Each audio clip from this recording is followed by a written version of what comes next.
Friend ಏನಾಯ್ತು? Tension ಅಲ್ಲಿ ಇತ್ತಿಂದ ತಿರ್ಗಾಡ್ತಾ ಇದೆಯಲ್ಲ. ಆ ಗೌತಮ್ ಭೂಮಿಕಾ ಬಗ್ಗೆ ಯೋಚನೆ ಮಾಡ್ತಾ ಇದ್ದೀನಿ ಅಣ್ಣ. ಅವ್ರು ಏನಾದರೂ ಸೆಕೆಂಡ್ ಒಪಿನಿಯನ್ ತಗೊಳಕ್ಕೆ ಬೇರೆ ಡಾಕ್ಟರ್ ಹತ್ರ ಹೋಗ್ಬಿಟ್ರೆ? ಏನ್ ಸಿಸ್ಟರ್ ನೀನು ನನಗೆ ಹೇಳಿ ನಂತರ ನೀನು ಮಾಡ್ತೀಯಲ್ಲ. ಅಲ್ಲ ಸಿಸ್ಟರ್, ಅದು ನಾನು ಏನು ಹೇಳಕ್ ಹೊರಟೆ ಅಂದ್ರೆ ನಮ್ಮ ಮನೆಗೆ ಡಾಕ್ಟರ್ ಬಂದು ಹೋಗಿದ್ದಾರೆ. ನಮ್ಮದೇ ಡಾಕ್ಟ್ರು, ನೀನೇ ಕರೆಸ್ಕೊಂಡಿತ್ತು, ನಮ್ಮದೇ ಟೀಮು, ಅದು ನಮ್ಮವರೇ ಬೇರೆ. ಈಗ ಗೌತಮ್ ಭೂಮಿಕಾ ಹೋದ್ರೆ ಅಲ್ಲಿಗೆ ಹೋಗ್ಬೇಕಲ್ವಾ? ಇದು ಕಾಮನ್ ಸೆನ್ಸು.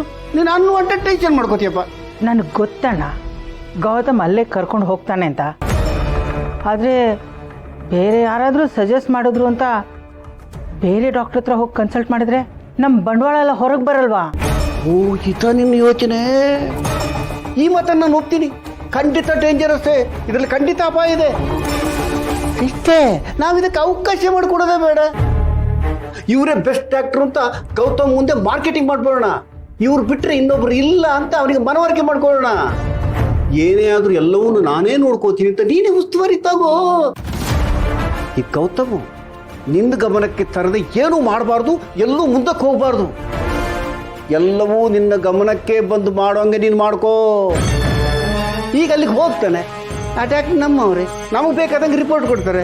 ಹೆಂಗೆ ರಿಪೋರ್ಟ್ ಏನಾದರೂ ಕೊಡಲಿ ಅಣ್ಣ, ಆದರೆ ಅವಳಿಗೆ ಮಗು ಆಗೋ ಚಾನ್ಸಸ್ ಇದೆಯೋ ಇಲ್ವೋ ಅಂತ ನನಗೆ ಗೊತ್ತಾಗಬೇಕು. ಅದಕ್ಕೆ ನಾನು ಕಾಯ್ತಾ ಇರೋದು. ಏನಮ್ಮ ನೀನು ಈ ವಿಷಯದಲ್ಲಿ ಗೌತಮ್ಗಿಂತ ಜಾಸ್ತಿ ನಿನಗೆ ಕ್ಯೂರಿಯಾಸಿಟಿ ಇದ್ದಂಗಿದೆಯಲ್ಲ. ಮಗು ಆಗುತ್ತೆ, ನಾಳೆನಾಗತ್ತೆ? 9 ತಿಂಗಳು 9 ದಿವಸ ಕಾಯ್ಬೇಕು. ಅಷ್ಟು ಟೈಮ್ ಇದೆ ನಮ್ಮ ಹತ್ರ. ನೋ ಟೆನ್ಷನ್, ತಂಡಕೂಲ್. ಮೊದಲ ರಿಪೋರ್ಟ್ ಬರಲಿ, ಆಮೇಲೆ ಅದ್ರ ಪ್ರಕಾರ ಪ್ಲಾನ್ ಮಾಡೋಣ. ಯಾವುದೇ ಕಾರಣಕ್ಕೂ ಅವಳಿಗೆ ಮಗು ಆಗಬಾರ್ದು. ಗೌತಮ್ ನನ್ನ ಮಕ್ಕಳನ್ನ ತನ್ನ ಮಕ್ಕಳ ಥರ ನೋಡ್ಕೋತಿದ್ದಾನೆ. ಅದು ಯಾವುದೇ ಕಾರಣಕ್ಕೂ ಬದಲಾಗಬಾರ್ದು. ಅದು ಬದಲಾಗದೇ ಇರೋ ಥರ ನಾವು ನೋಡ್ಕೋಬೇಕು. ಗೌತಮ್ ಎಷ್ಟು ದಿನ ನಮಗೋಸ್ಕರ ಬದುಕ್ತಿದ್ದಾನೆ, ಮುಂದೇನು ಹಾಗೆ ಆಗಬೇಕು. ಅಕಸ್ಮಾತ್ ಭೂಮಿಕಾಗೆ ಏನಾದರೂ ಮಗು ಆದರೆ ಗೌತಮ್ಗೆ ಅವನದೇ ಆದ ಒಂದು ಫ್ಯಾಮಿಲಿ ಆಗತ್ತೆ. ಆಮೇಲೆ ನಾವೆಲ್ಲ ಸೈಡ್ ಲೈನ್ ಆಗ್ಬಿಡ್ತೀವಿ. ಯಾವುದೇ ಕಾರಣಕ್ಕೂ ಹಾಗಾಗಬಾರ್ದು. ಯಾವುದೇ ಕಾರಣಕ್ಕೂ ಬ್ರಾಂಚ್ ಆಫೀಸ್ ಓಪನ್ ಆಗಕೂಡ್ದು. ಎಲ್ಲವೂ ಹೆಡ್ ಆಫೀಸಿಂದಲೇ ನಡೀಬೇಕು. ಆಡಿಸಿ ನೋಡು, ಬೀಳಿಸಿ ನೋಡು, ಉರುಳಿ ಹೋಗದು. ಅವನು ಎಷ್ಟೇ ಅಲ್ಲಾಡಿದ್ರು ಜುಟ್ಟು ನಿನ್ನ ಕೈಯಲ್ಲೇ ಇರಬೇಕು ಸಿಸ್ಟೇ. ಜೂನಲ್ಲಿ ಹುಲಿ ಸಿಂಹಗಳು ತಮಗೆ ಪಂಜಿದೆ, ಕೋರೆ ಹಲ್ಲಿದೆ, ತಾವು ಬೇಟೆ ಆಡ್ತಿದೀವಿ ಅನ್ನೋದನ್ನೇ ಮರೆತು ಅವ್ರು ಹಾಕೋ ಮಾಂಸ ಚೂರು ತಿಂದು ಬದುಕ್ತವಲ್ಲ, ಅವ್ರು ಹೇಳ್ದಂಗೆ ಬೆಕ್ಕಿನ ತರ ಬಿದ್ಕೊಂಡಿರ್ತಾವಲ್ಲ. ಗೌತಮ್ ಕೂಡ ಹಾಗೆ ನೀನ್ ಹೇಳ್ದಂಗೆ ಕೇಳ. ಅಪೇಕ್ಷಾ, ವಿಷಯ ಗೊತ್ತಾಯ್ತಾ? ಏನು ಅಂತ ಹೇಳ್ದೆ ಗೊತ್ತಾಯ್ತು ಅಂದ್ರೆ ನಾನೇನು ಹೇಳಿ? ಅಣ್ಣ ಅದಕ್ಕೆ ಹಾಸ್ಪಿಟ್ಲಿಗೆ ಹೋಗಿದಾರಲ್ಲ. ಹೌದಾ? ಯಾಕೆ? ಯಾರಿಗೇನಾಯ್ತು? ಯಾರಿಗೇನು ಆಗಿಲ್ಲ ಅಪೇಕ್ಷಾ. ಅದು ಅವ್ರಿಗಿನ್ನೂ ಮಕ್ಕಳಾಗ್ಲಿಲ್ಲ ಅಲ್ವಾ. ಇಷ್ಟು ದಿನ ಆದರೂ ಒಂದು ಹ್ಯಾಪಿ ನ್ಯೂಸ್ ಬರಲಿಲ್ಲ. ಅದಕ್ಕೆ ಏನು ರೀಸನ್ ಇರ್ಬೋದು ಅಂತ ಚೆಕ್ ಮಾಡಿಸ್ಕೊಂಡು ಬರಕ್ಕೆ ಹೋಗಿದ್ದಾರೆ. ಸರಿ ರೀ, ಇದೇನ್ರಿ ಇದು? ಇಷ್ಟು ಸೆನ್ಸಿಟಿವ್ ವಿಷಯ ಹೇಳ್ತಾ ಇದ್ದೀನಿ. ನಿಮ್ಮ ರಿಯಾಕ್ಷನ್ ಪಾಸಿಟಿವ್ ಆಗೇ ಇಲ್ಲ. ನಿಮ್ಮ ರಿಯಾಕ್ಷನ್ ಹೇಗಿತ್ತು ಅಂದರೆ ಯಾರಿಗೇನಾದರೂ ನನಗೇನಾಗಬೇಕು ಅನ್ನೋ ಥರ ಇತ್ತು.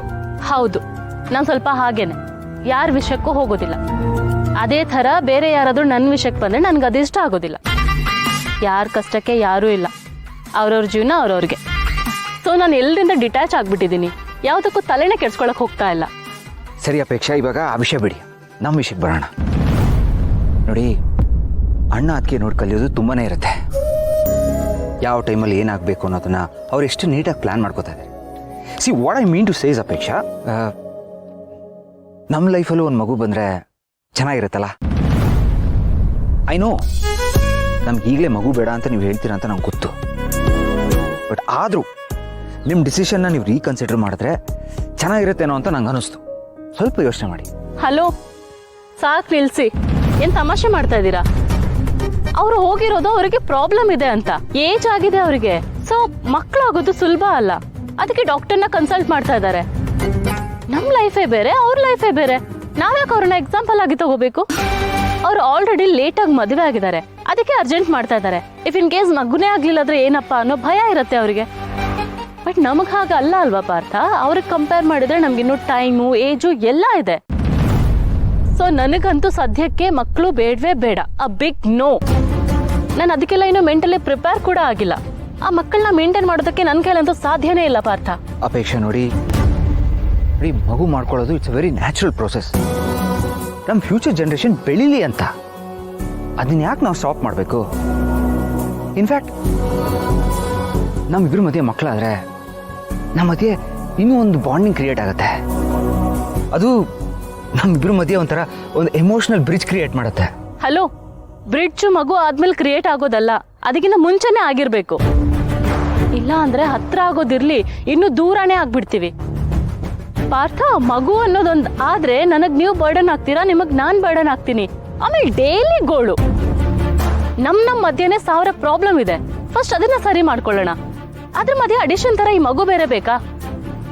ಸಾಧ್ಯನೇ ಇಲ್ಲ. ದಯವಿಟ್ಟು ಈ ವಿಷಯನ ಮತ್ತೆ ನನ್ನ ಮುಂದೆ ಎತ್ತಲೇಬೇಡಿ ನೀವು.